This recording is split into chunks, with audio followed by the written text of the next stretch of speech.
Bismillahirrahmanirrahim. Assalamualaikum warahmatullahi wabarakatuh. Terima kasih kepada mahasiswa KIK Angkatan 25B untuk mata kuliah Psikologi Kriminal dan Forensik pada pertemuan ke-10. Nah, dalam hal ini saya akan membahas sedikit terkait soal psikologi, kemudian psikologi kriminal dan kenapa sih seorang dapat dijatuhi pidana. Oke, baik.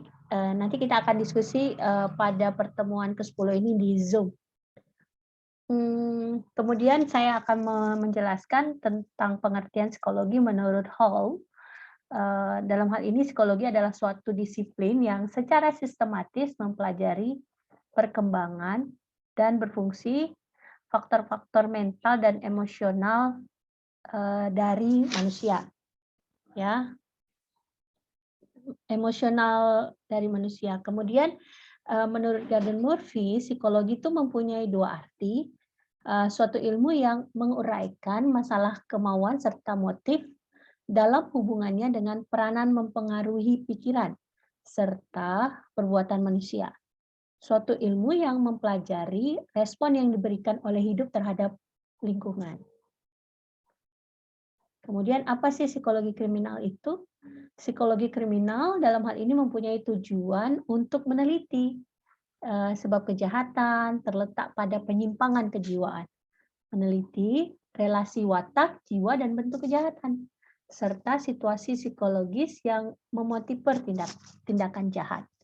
Dalam hal ini meneliti aspek psikis juga dari para oknum yang terlibat dalam penyidangan, baik jaksa, hakim, panitera, terdakwa, dan pemeriksa dalam hubungannya sebagai psikologi sosial, ya. Kemudian juga apa sih alasan seorang dapat dijatuhi pidana? Dalam hal ini perbuatan pidana itu adalah merupakan perbuatan yang dilarang oleh suatu aturan hukum, larangan yang disertai ancaman atau sanksi berupa sanksi pidana. Kemudian dalam ajas legalitas juga tidak dapat dikatakan perbuatan pidana apabila perbuatan tersebut telah sesuai dengan rumusan Undang-Undang Hukum Pidana. Akan tetapi walaupun sudah sesuai, namun belum dapat dijatuhi pidana karena masih harus dibuktikan kesalahan atau apakah dapat dipertanggungjawabkan atas perbuatan yang dilakukan. Menganut azas yang disebut dengan azas Hinstra-Jones School, di mana tidak dapat dipidana jika tidak ada kesalahan atau dapat dibuktikan apakah orang tersebut itu melakukan kesalahan. Bahwa untuk dapat dijatuhi pidana itu harus memenuhi unsur perbuatan pidana dan pertanggungjawaban dalam hukum pidana, yakni melihat apakah itu ada kesalahan dalam proses pertanggungjawabannya. Kesalahan terdakwa harus memenuhi 4 unsur. Dalam hal ini melakukan perbuatan pidana, yakni adanya sifat melawan hukum, kemudian di atas umur tertentu dan mampu bertanggung jawab, mempunyai suatu bentuk kesalahan yang berupa kesengajaan atau kealpaan, atau tidak ada alasan pemaaf. Ketidakmampuan bertanggung jawab itu telah diatur di dalam KUHP di pasal 44. Di sini menyebutkan barang siapa yang mengerjakan suatu perbuatan yang tidak dapat dipertanggungjawabkan kepadanya karena kurang sempurna akalnya atau karena sakit, berubah akal tidak boleh dihukum. Jika nyata perbuatan itu tidak dapat dipertanggungjawabkan kepadanya karena kurang sempurnanya akalnya atau karena sakit, berubah akal, maka hakim boleh memerintahkan untuk menempatkan dia di rumah sakit gila selama-lamanya 1 tahun untuk diperiksa. Kemudian menurut Van Hemel, ada keterkaitan mampu bertanggung jawab ini harus memenuhi 3 syarat, yakni dapat menginsafi, dalam hal ini mengerti makna perbuatan dalam kejahatan, dapat mengerti bahwa perbuatan dipandang tidak patut dalam pergaulan masyarakat, dan mampu untuk menentukan niat atau kehendak terhadap perbuatan. Kemudian menurut Simon bahwa mampu bertanggung jawab adalah mampu untuk memahami sifat melawan hukum perbuatan dan sesuai dengan keinsafan menentukan kehendak. Analisis terhadap keduanya bahwa kemampuan untuk membedakan antara baik dan buruk sesuai hukum dan yang melawan hukum. Kemudian kemampuan untuk menentukan kehendak menurut pemahaman tentang baik dan buruknya suatu perbuatan. Kemudian kurang sempurna akalnya, sebagaimana yang diatur pada pasal 44 KUHP, di mana menyebutkan bahwa terlambat, terbelakang, atau disebut pula kurang sempurna kecerdasan otaknya. Secara fisik sebenarnya tidak sakit, dewasa, tetapi jiwanya masih kanak-kanak. Disebabkan pikirannya tidak dapat berkembang, sehingga tidak dapat membedakan baik dan buruknya suatu perbuatan. Hal ini disebut sebagai idiot atau imbecil. Kemudian karena sakit berubah akal atau karena terganggu penyakit atau orang yang jiwanya sakit atau diganggu oleh penyakit sehingga tidak dapat berpikir secara normal. Pengertian sakit berubah akal dari para sarjana psikologis, ada aliran organis yang berpendapat bahwa gejala psikiatris akan lebih baik dikelompokkan ditemui kelainan-kelainan anatomis yang mendasarinya, bahwa gejala-gejala penyakit jiwa dapat ditentukan tempat-tempatnya. Aliran organis menitik beratkan pada kelainan anatomis, namun pada aliran psikologis dalam mencari sebab gangguan pada faktor-faktor psikologis. Jadi kalau aliran organis melihat terkait anatomis, sedangkan aliran psikologis gangguan-gangguan jiwa yang dideritanya atau berubah akalnya karena faktor-faktor psikologis. Kemudian bagaimana cara berpikir dunia hukum pada saat penentuan vonis dalam suatu kerangka penghukuman bagi mereka yang telah disidang dan dinyatakan bersalah.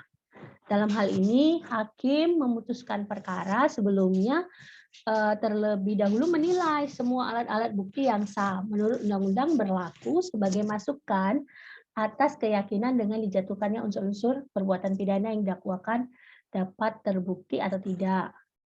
Kemudian jika terbukti apakah terdakwa dapat dipertanggungjawabkan dalam hukum pidana atas perbuatan yang telah dilakukan, kalau dapat dipertanggungjawabkan dalam hukum pidana, hakim berkeyakinan maka hakim dapat menetapkan pidana apa yang pantas dijatuhkan kepada terdakwa agar setimpal dengan perbuatan pidana yang dilakukannya. Kemudian menemukan kebenaran dalam mencari bukti melalui tingkatan. Dalam hal ini ada pengusutan.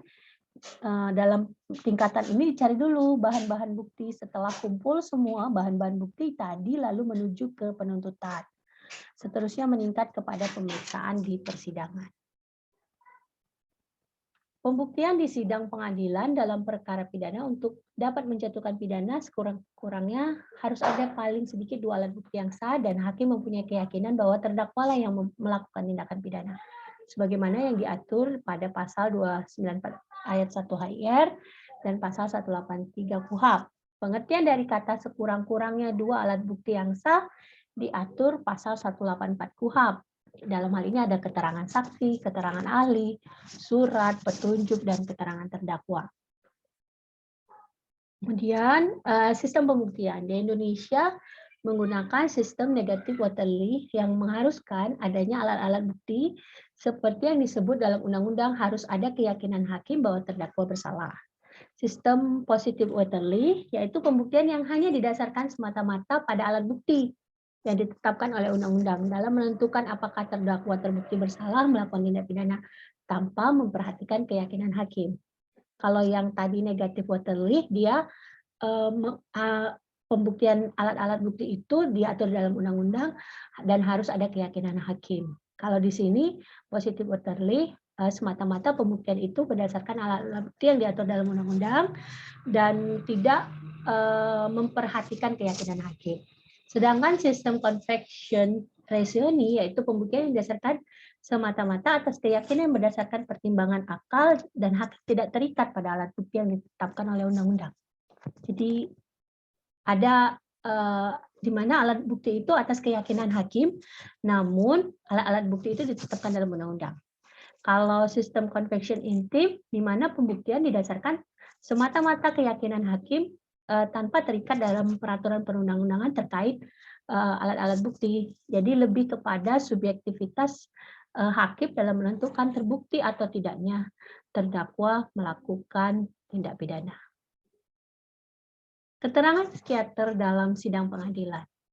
Keterangan ahli, sebagaimana yang diatur pada pasal 184 ayat 1 KUHP, adalah alat bukti yang sah dan hakim terikat atas keterangan ahli tersebut diberikan di muka sidang pengadilan. Hal ini diatur di dalam pasal 44 KUHP tentang kurang sempurnanya akal dan karena sakit berubah akal. Jadi maka hakim dalam menentukan ketidakmampuan bertanggung jawab dalam hal ini meminta keterangan ahli jiwa, yakni psikiater, sebagai alat bukti yang sah di samping alat bukti yang sah lainnya untuk menentukan putusan yang diambil. Jadi meminta keterangan psikiater. Dalam hal ini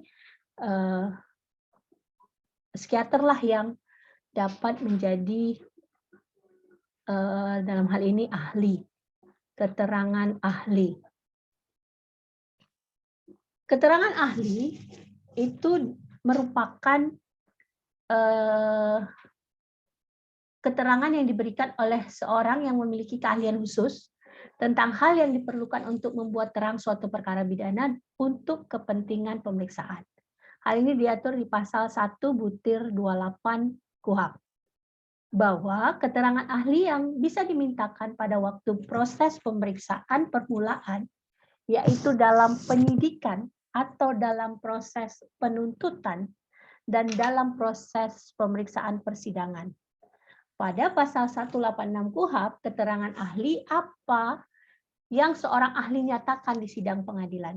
Ya, keterangan ahli apa yang seorang ahli nyatakan di sidang pengadilan. Pasal 133 ayat 2, keterangan yang diberikan oleh ahli kedokteran kehakiman disebut keterangan ahli, sedangkan keterangan yang diberikan oleh dokter bukan ahli kedokteran kehakiman disebut keterangan saksi. Keterangan ahli jika ahli jiwa dalam hal ini psikiater mempunyai peranan penting di sidang pengadilan karena keterangan ahli jiwa diminta hakim di sidang pengadilan dianggap sebagai alat bukti yang sah, yaitu sebagai keterangan ahli. Ya, kalau seorang psikolog dalam hal ini memberikan keterangan, itu tidak dikategorikan keterangan ahli, tapi keterangan saksi. Dalam menjatuhkan sanksi pidana perlu memperhatikan aspek manusiawi. Pada setiap kasus kejahatan, maka tidak akan mampu dicapai cita-cita keadilan dalam penegakan hukum. Dua orang yang melakukan kejahatan yang sama belum tentu harus dijatuhi sanksi yang sama, karena latar belakang kedua orang yang melakukan kejahatan belum tentu sama.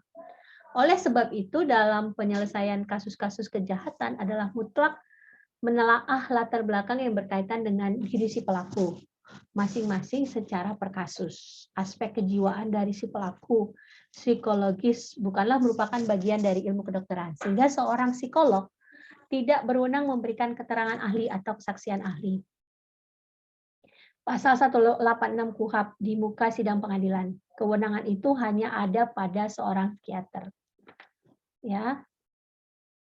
Kemudian keterangan ahli jiwa dianggap sebagai alat bukti. Keterangan ahli karena psikiater atau neurologi forensik merupakan bagian dari ilmu kedokteran forensik atau yang disebut dengan ilmu kedokteran kehakiman. Orang yang benar-benar tidak mempunyai kemampuan bertanggung jawab dalam hukum pidana berdasarkan keterangan yang diberikan dokter ahli jiwa atau psikiater atas permintaan hakim berkeyakinan bahwa keterangan ahli sesuai dengan pendapatnya dengan mengingat sifat pembuktian negatif Waterley. Maka hakim dapat memutus untuk membebaskan dari segala tuntutan hukum dan memerintahkan supaya dimasukkan ke rumah sakit jiwa selama 1 tahun untuk diperiksa. Diatur di pasal 44 ayat 2 KUHP. Demikian diskusi kita terkait proses tentang apa itu tindak pidana, apa itu perbuatan pidana, kemudian apa perbuatan pidana itu dalam proses pertanggungjawaban pidana, seseorang dapat dipertanggungjawabkan secara pidana dalam hal ini tidak apabila harus ada kesalahan dalam hal ini. Jika tidak ada kesalahan, maka seorang tidak dapat dipidana. Atau apakah seorang itu karena sakit jiwanya atau karena masalah masalah perubahan akal dan lain sebagainya terkait soal kejiwaan seseorang, maka yang hanya bisa menyatakan seorang ini sakit jiwanya maka adalah seorang psikiater, dan ini disebut sebagai keterangan ahli. Terima kasih kepada mahasiswa angkatan 25 sampai 25B, sampai ketemu pada diskusi di via Zoom, dan kita akan diskusi lagi terkait soal pembahasan mata kuliah psikologi kriminal dan forensik. Saya sudahi dengan wabillahi taufiq wal hidayah. Assalamualaikum warahmatullahi wabarakatuh.